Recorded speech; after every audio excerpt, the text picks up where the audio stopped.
भुदरगड तालुक्यातील आकुर्डे जिल्हा परिषद गट यावेळी नागरिकांचा मागास प्रवर्ग महिलांसाठी आरक्षित झालाय। यामुळे अनेक इच्छुकांच्या आशेवर पाणी फिरणार आहे असं वाटत असतानाच अनेक इच्छुक आणि नागरिकांचा मागास प्रवर्ग संवर्गाचे दाखले काढल्यामुळे 12 बलुतेदार इच्छुकांचे उमेदवारीचे दरवाजे बंद झाले।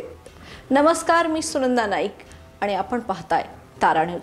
आता या सर्व घटनेमुळे या मतदारसंघात गतवेळेप्रमाणे कांटेकी टक्कर पाहायला मिळणार आहे। भुदरगड तालुक्यातील आकुर्डे जिल्हा परिषद गटात गतवेळी जीवन पाटील हे राष्ट्रवादीकडून थोडक्या मताधिक्याने निवडून आले होते। शाहू आघाडीच्या मधुकर देसाई यांचा त्यांनी पराभव केला होता। गतवेळी 7 उमेदवारांनी निवडणूक लढवली होती। भाजपकडून देवराज बारदेसकर शेणगाव, काँग्रेसकडून प्रदीप पाटील मोरेवाडी, अपक्ष उद्योगपती साजराव देसाई गारगोटी हे प्रमुख उमेदवार रिंगणात होते। यावेळी परिस्थिती वेगळी आहे, मात्र महायुतीच्या राज्याच्या आणि देशाच्या सत्तेत आहे। महायुतीतील घटक पक्ष असलेले भाजप, शिवसेना शिंदे गट व मनसे, राष्ट्रवादी अजित पवार गट या पक्षांची ताकद या जिल्हा परिषद गटात मोठी आहे। अर्थात महायुती एकत्र लढणार का हा आजच्या घडीचा मोठा प्रश्न आहे। पालकमंत्री प्रकाश आंबेडकर या तालुक्यातील आहेत। 3 वेळा ते आमदारकीची निवडणूक लढवली आहे, त्यामुळे निवडणूक जिंकल्याने तालुक्यात त्यांची ताकद वाढली आहे। या आकुर्डे गटात राष्ट्रवादी अजित पवार गटाचे माजी आमदार के.पी. पाटील यांचीही ताकद मोठी आहे। यावेळी के.पी. पाटील यांच्या पक्षाच्या जीवन पाटील यांनी ही निवडणूक जिंकली होती, पण सध्या जीवन पाटील काँग्रेसकडे आहेत, त्यामुळे त्यांना शह देण्यासाठी मनसे युवा नेते युवराज एडुरे व युतीचा किंवा के.पी. पाटील यांचा उमेदवार या गटात असणार हे निश्चित आहे।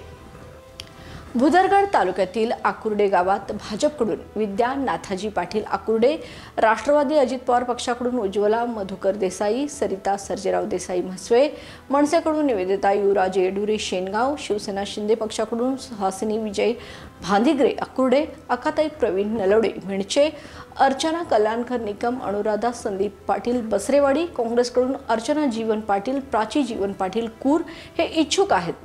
पंचायत समिती गणासाठी मोठी रस्सीखेच इथं पाहायला मिळणार आहे। आकुर्डे जिल्हा परिषद गटात कूर आणि आकुर्डे हे 2 पंचायत समितीचे गण येतात। भुदरगड पंचायत समितीचे सभापती पद हे सर्वसाधारण आहे आणि आकुर्डे गटातील कूर पंचायत समितीचा गण सर्वसाधारण आहे। येथून निवडून येणारा उमेदवार हा सभापती पदाचा दावेदार असणार आहे। त्यामुळे कूर गणातून निवडणूक लढवण्यासाठी अनेकांनी देव पाण्यात घातलेत। अनेक मातब्बर कूर गणातून आपले भविष्य आजमावणार आहेत।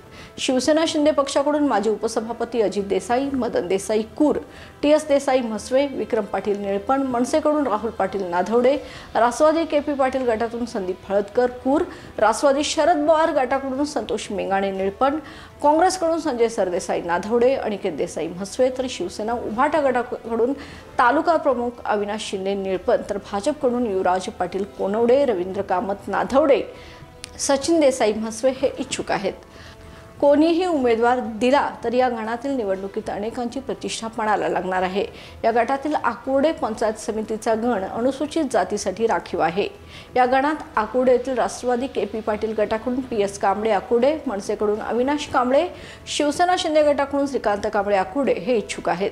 येणाऱ्या काही दिवसांमध्ये शिंदे शिवसेना, अजित पवार राष्ट्रवादी, शरद पवार राष्ट्रवादी, काँग्रेस, मनसे, उद्धव ठाकरे शिवसेना, कॉम्रेड, शेतकरी संघटना इत्यादी पक्षाचे उमेदवार म्हणून लढवणार की आघाडी करून उमेदवार निवड करणार यावर राजकारणाला मतदार दिशा देतील। आजचा एपिसोड तुम्हाला कसा वाटला नक्की कळवा आणि या आणि अशाच ताज्या अपडेट्ससाठी पाहत रहा तारा न्यूज। तोपर्यंत धन्यवाद।